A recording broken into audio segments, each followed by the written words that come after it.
students today. I won't spend a long time on this, but I think sometimes we forget about the power of language. All the students in high school have to take a language and then they have a speaking exam.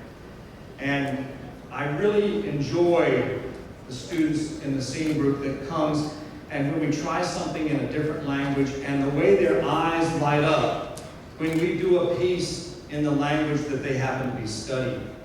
I do see Mr. Di Michele and there's Amalia Cenzeroma, and I see some of the Italian teachers here, and I know that they love teaching their own language because I see them every day doing so. And one of the goals that I've had every year is to have the students sing in at least 10 languages. Even if they don't know how to speak it, if they're exposed to it, just to hear that kind of culture, that kind of musicality, which is in every different language.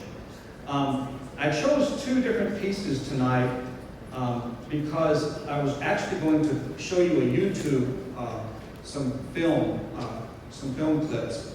But every one of them was just too disturbing. But I urge you to look on YouTube and type in concentration camp liberation. They have a lot of released footage that used to belong to the military, and now it's public domain. And each one of those concentration camps, when the armies, either the Soviets or the Americans or the British, came and released them, it's tremendously overpowering. And it would be good if you watched some of it. I chose one of the pieces we're going to do is Uchnjem, and the kids are going to, I think they were kind of surprised that we're going to sing it in Russian, and we worked hard to get that Russian pronunciation.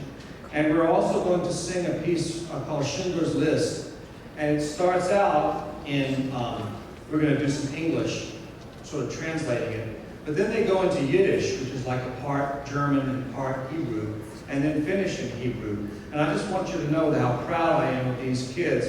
They never complain. We start working, we start getting the pronunciation, we translate, and we sing. And I just want you to know that they have worked so hard. And then I asked Chris Kosteva to come up and maybe say a word about the students' perspective of singing in a foreign language.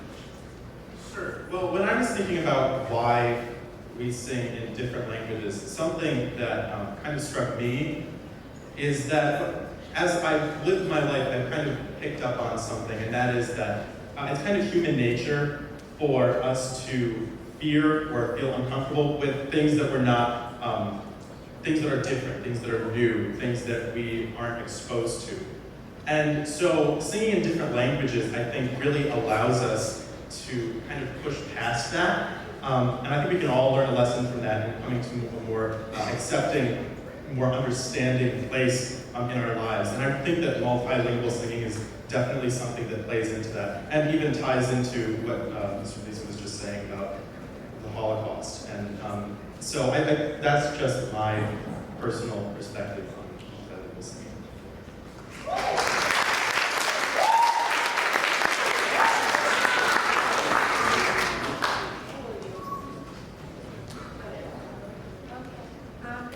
This well-known Russian folk song relates the toils of the so-called Volga Boatmen, who are among the most wretched and great masses of the poor in Tsarist Russia.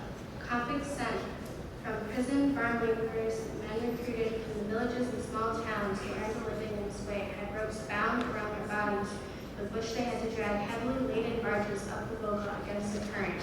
The pulsating, heaving rhythm of the chorus symbolizes their step-by-step progress.